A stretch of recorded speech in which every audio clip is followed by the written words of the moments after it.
So it's been a little while to be living on any one specific smartphone. In fact, with the speed at which these phones are launched, it's pretty much as much time as you can spend. I got this thing going on where I'll take my main SIM card, my main phone number, the phone number that everybody has, and I will put that SIM card into a device and use it exclusively as my daily driver, whether you like that terminology or not, for that entire period. And in this case, with the iPhone XS Max, it has been maybe even a little longer than usual. And I kind of felt the need to do that because switching over to iOS is a one-time deal. It's like once a year. So many devices to choose from in the Android space, and they're getting launched at various intervals. But in the iPhone world, you get new iOS devices once per year. So I put a little extra time on it to make sure that I really absorbed it as much as possible. So this is the XS Max in front of me. I thought might as well go for the bigger one since it's newer, I guess,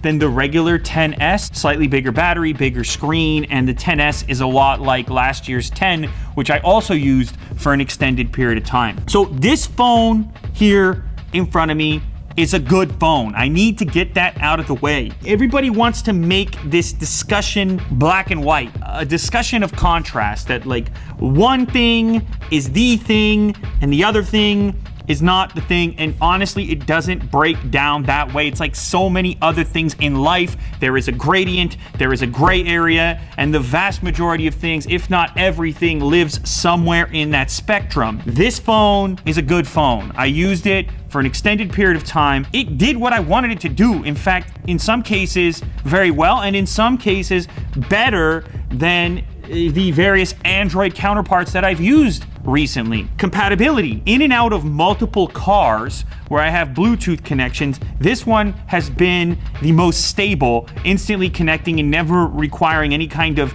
manual input. Part of that is a benefit of scale. This is one set of hardware and software that is combined in this product and then proliferated amongst this huge group of people all using the exact same hardware. So if you're an auto manufacturer and you're working out your Bluetooth profiles or compatibility, iPhone is going to be at the top of your list. And of course, there's various other products like that and accessories and so on that can benefit from the scale of iPhone. There's also certain apps on here that I would say are a little bit better possibly than their Android alternatives. This part of the discussion has been converging of recent. I would say Android has gotten a lot better in this space, but there still is this scale advantage when it comes to compatibility and iOS. Of course, market share is something that's changing rapidly, so this is not a static thing. This is a dynamic part of the conversation, and this may change in the future as well. But nonetheless, compatibility, very nice. It's solid, it's robust. The build quality is something that I like. Now, you know I'm not a huge fan of glass phones, but I will gladly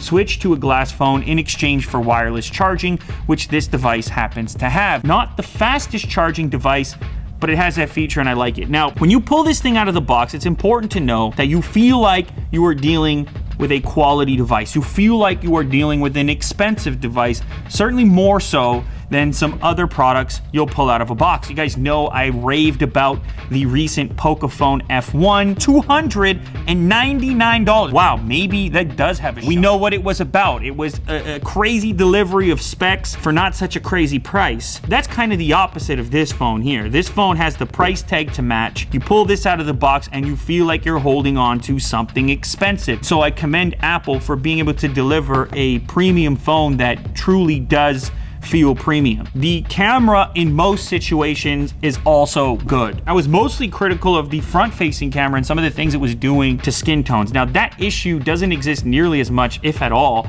on the rear camera, which otherwise can produce some amazing images. Apple has its own version of computational photography capable of merging multiple photos together. You saw the smart HDR functionality. That stuff is only going to get better with time as the sample size increases and so on. And of course, Apple can go in there and make updates to things like Beautygate. If people don't like the effect that it's having on their skin tones, that can be tweaked. I think a lot of people are going to go ahead and compare this camera to the upcoming Pixel device, the Pixel 3, Pixel 3 XL. Totally different implementation here. Of course, as you know, we have the multi-lens scenario. A lot of where we're living right now is somewhere in the nuance, the gray thing that I was talking about before. I don't really think your life is going to be impacted all that much by using this smartphone camera versus the Pixel 3 XL. For most people, in most circumstances, either of those two phones is going to suffice in delivering the type of results that you happen to be looking for. It's going to be a matter of taste. Yes, that's right, it's taste. A lot of it has to do with what you're comfortable with, or what you have pre-existing knowledge of, or what your family members happen to use. Like, all these pieces actually add up to your eventual decision on which smartphone is best for you. And it is important to remember, it is a question of best for you rather than best overall. Even in the case of those DxO scores, some people still pick other images down the list on different smartphone cameras that they consider to be more pleasing. It comes back to this idea that there is no best, just the best for you. Now, we can talk a little bit about the notch here. It's notch city right now. Like, my whole Twitter is essentially talking about notches. It's amazing. Apple, they come out with it and then boom, it's across the board. I knew when I saw it on the original iPhone 10, it was gonna be an earthquake, a notch quake. So all of a sudden you have all these phones coming out with notches, and I probably looked at a dozen phones with notches since the iPhone 10. If I can disable the notch, I'll disable it. I'll get rid of it. Now, Apple doesn't natively give you the ability to do that, so I put a black background until you launch into an app, in which case you become more aware of the notch's existence. What I do like in the iPhone's case is that there's no chin to go along with the notch. At least the rest of the device is relatively symmetrical. You're housing some pretty cool tech when it comes to facial recognition and so on, but I should talk a little bit about this facial recognition. It still suffers from some of the same issues that the iPhone 10 did. I'll be lying in bed, for example, sometimes it'll just miss, or the place where I'm holding the phone is a little bit close and I find myself doing these types of motions. Is it the end of the world? No, absolutely not. Does it require me to condemn the entire device? No, absolutely not. But it is something that you should know about. With the lack of a fingerprint scanner on this phone, there are those circumstances in which you find yourself either doing that or typing in the passcode. It's not every time. It's not every person's face. Some people wear hats. Sometimes I wear glasses. It's not all the time, but it is sometimes, and so it's worth knowing about. I would still prefer if this phone, and I said this about the previous version, had some alternative authentication system like a fingerprint scanner in the back. They'll never get rid of the Apple logo, but how cool would an Apple logo fingerprint scanner be in conjunction with Face Unlock? So you have both. Whichever picks up first, that's the one you go with. The display on here is nice. OLED, it's a must at this price point, as you know.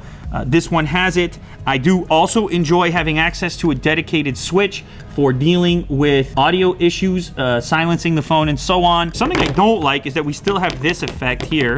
This is not my favorite effect. Yes, there are times where I use the device on a flat surface, and I'm just not a huge fan of this breakdown right here where, not a deal breaker. Once again, not a deal breaker. There's been a lot of talk about the asymmetry on the bottom of the device. I rarely would even look at the bottom of the device here. What's more interesting to me is the reason for it. Apple is no longer working with Qualcomm at all. In fact, Apple and Qualcomm not so friendly right now. There's various lawsuits, disputes going on between the two brands. You know, Qualcomm, they're giants out here when it comes to chipsets, networking components, and so on. Because of the dispute, Apple chose to go with Intel. You can see there's an extra antenna band here to support the latest wireless protocol. And this is the first time that Apple has gone all Intel on their device. Some people with the previous gen iPhone ended up with Qualcomm, some ended up with Intel. It appears to me, looking at this from a distance now and seeing this transition, it might not be the greatest thing for customers. How much of the Wi-Fi issues that have been reported may be hardware related to an internal design that Intel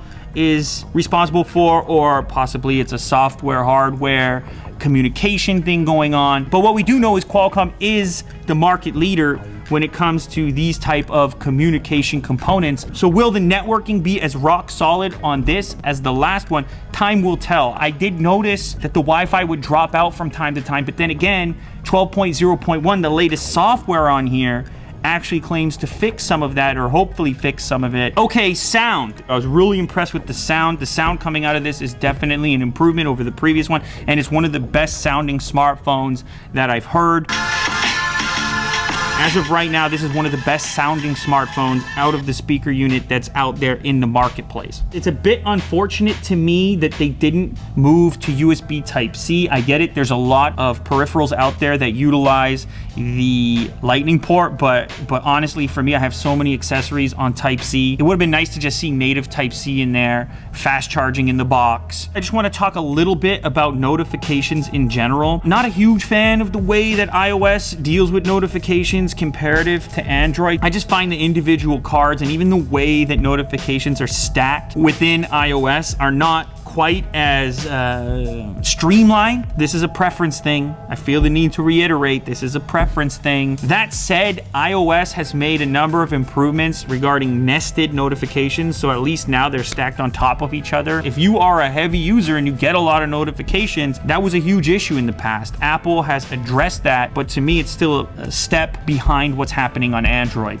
That said, it's a taste thing. Battery life, I should say, I was concerned about the battery on here because it is smaller than some of the other flagship devices, like say for example the Note 9. There's some power management stuff going on here that is obviously very effective because at the end of the day I'm getting similar numbers in terms of leftover battery life. It's not like I'm hunting for a charger with this thing. If you are locked into the iOS ecosystem and you want battery life, you can go with this Max, or you could wait for the XR. As depressing as that screen might be or will be, or who knows, that thing should be really good. And on Apple's site, they've even listed it as the battery champion for runtime, so that's something to keep in mind. I'm not gonna go out there and tell you that there's a $400 phone on the market that's gonna give you the same overall picture as what this iPhone is going to give you. As fine or good or quality this product continues to be, the real question comes down to cost. It comes back